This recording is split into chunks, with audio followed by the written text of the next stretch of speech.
This lesson is for Intermediate ELL, periods 6 and 7, on the date Tuesday, September 29th.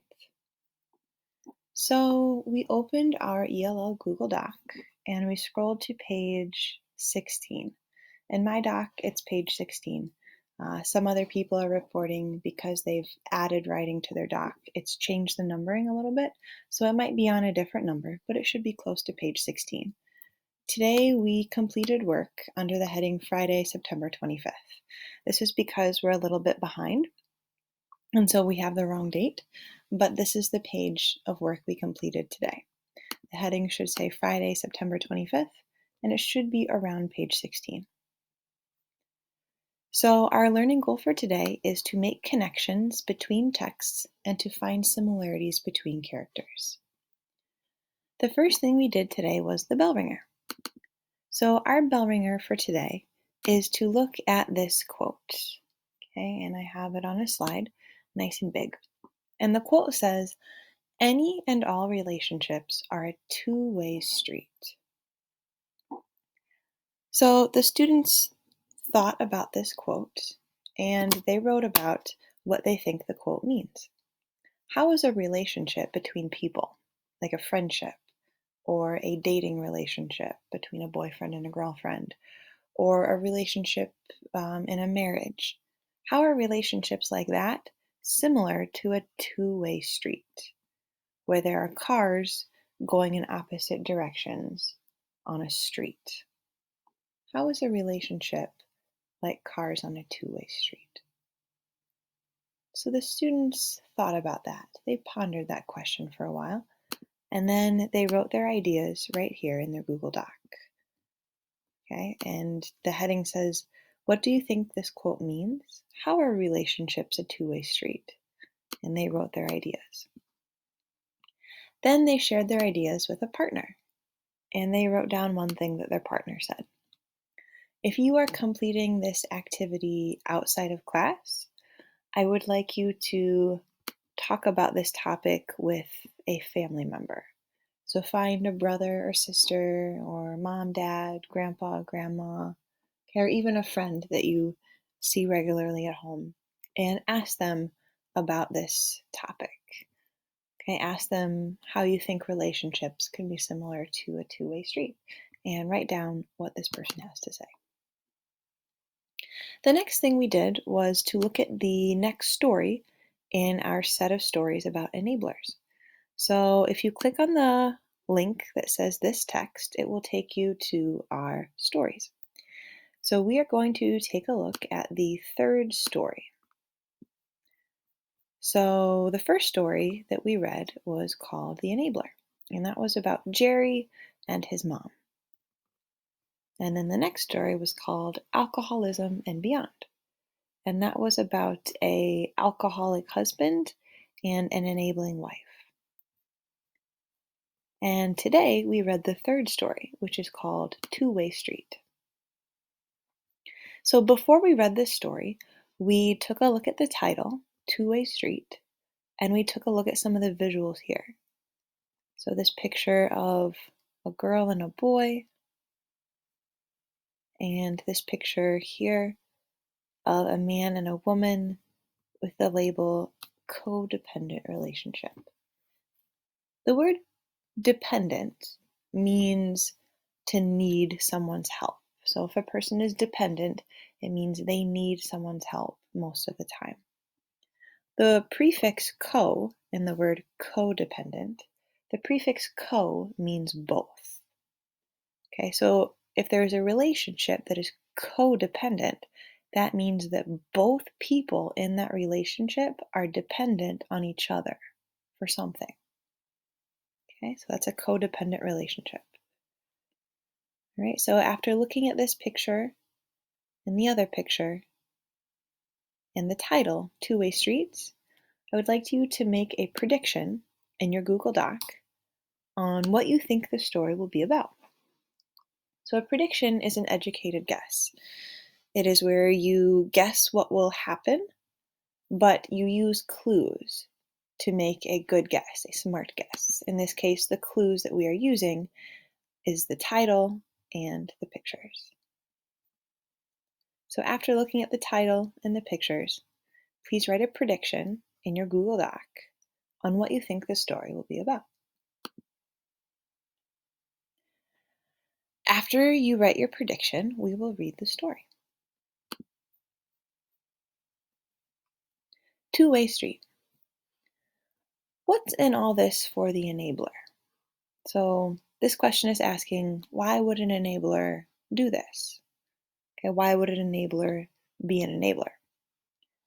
For one thing, it ensures that the other person will stay emotionally dependent on the enabler. So dependent means needing help. Okay, the person that the enabler enables is going to need that enabler, okay, for help. And the enabler may actually like that. They like being depended on. They like feeling in control. Let's continue reading. It says, but a strange thing can happen. The enabler can become dependent too. So the enabler can start to need that control. The enabler can start to need someone to be dependent on them. The relationship can work like this. Janie enabled her boyfriend Frank to take unfair advantage of his asthma. So let's stop and talk about this relationship. So there's a girl, Janie, and her boyfriend, Frank. And the boyfriend, Frank, has something called asthma. Down on the bottom of the page, asthma is defined as a disease that sometimes makes it difficult for him to breathe. So Frank has asthma, and he takes unfair advantage of this asthma.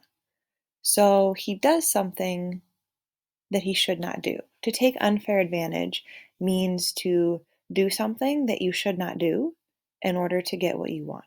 To act unfairly to get what you want.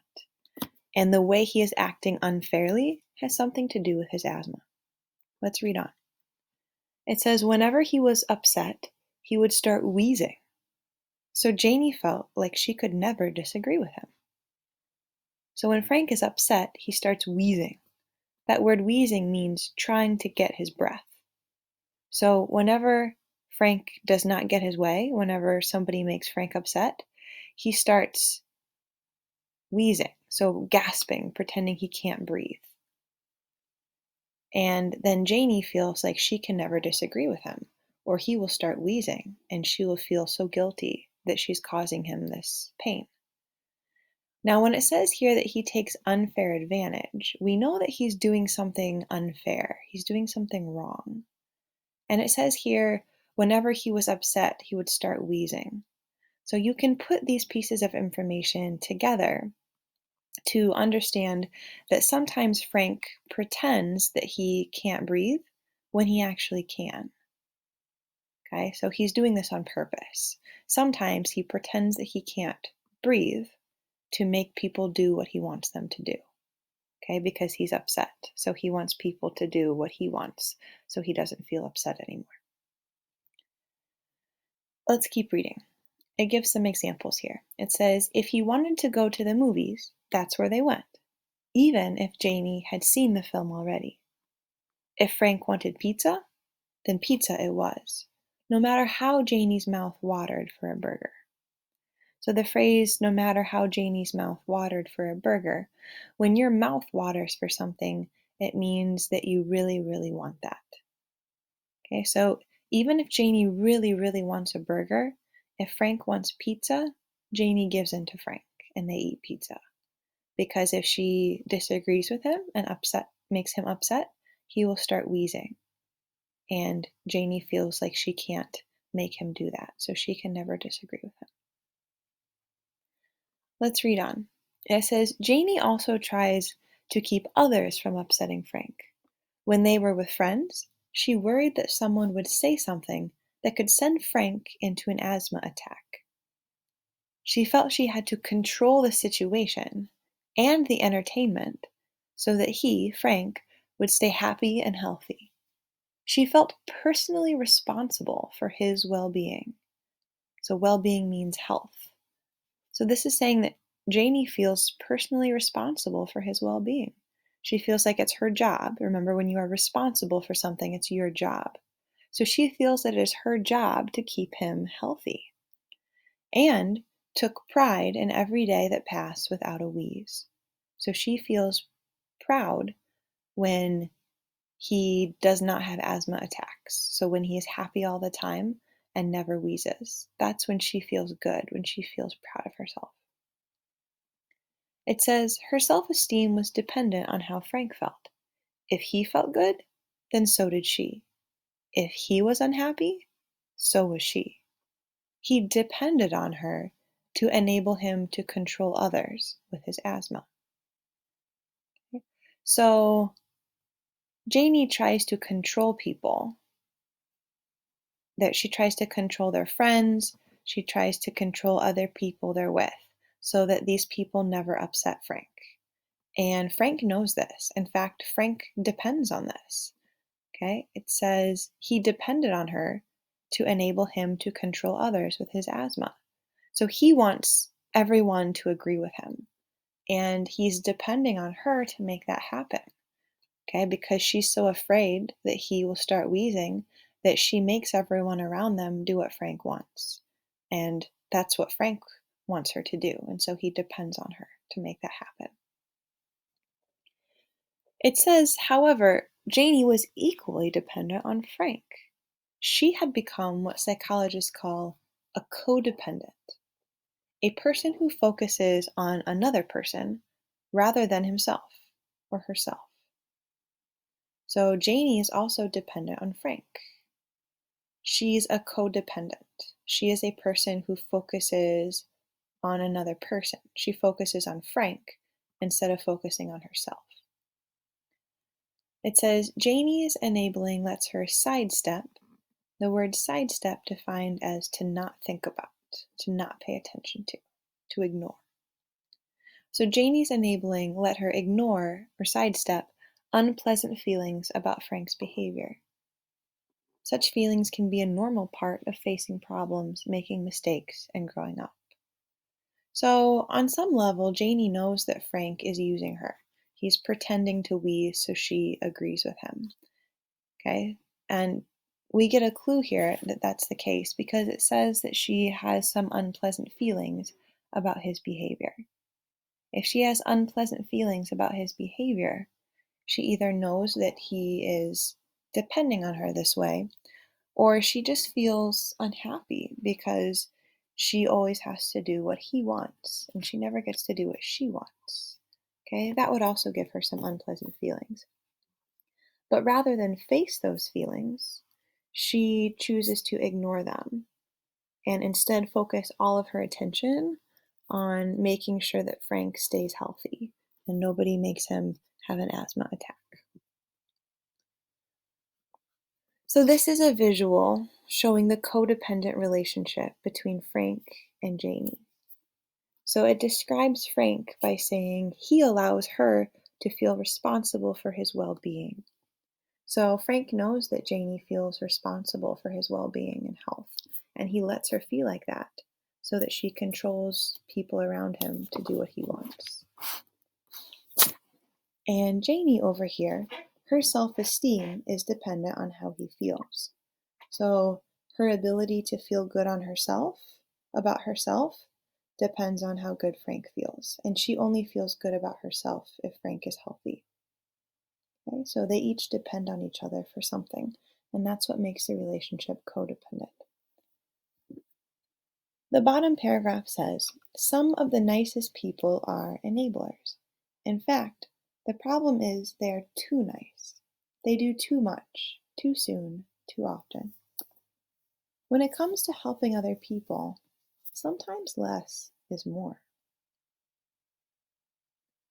So I think the implication here is that sometimes helping people too much, helping people too often, okay, is actually harmful. It disables them in some way. Okay, sometimes helping people less is actually a better choice. It has a better result. So after we read this story, we took out a piece of paper and a pencil and we made this diagram. This is called a Venn diagram. And you need to draw this on a piece of paper with a pencil or pen. So you're drawing 3 circles, and all of these circles intersect, meaning their lines cross each other. All 3 of them intersect, and there's a space in the middle where all of the 3 intersect, and some spaces where only 2 of the circles intersect. Each circle has a label.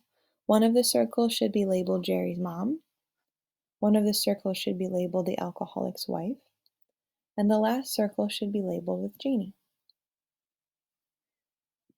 These 3 people are characters from our stories. So Janie, we just read about, okay, she was in a relationship with Frank, and that was a codependent relationship where she depended on him and he depended on her. The alcoholic's wife was the one who was making excuses for her alcoholic husband so that she could ignore the problem and try to save her family.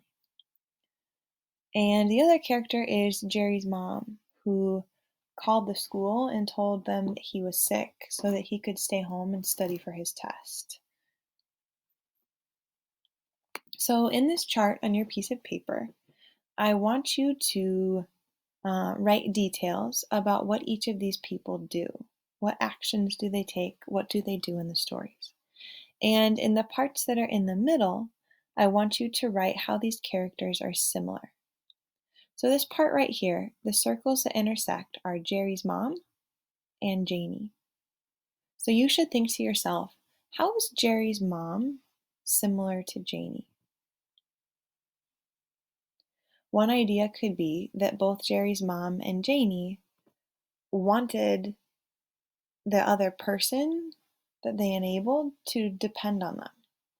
Jerry's mom wanted Jerry to depend on her to save him whenever he had a problem.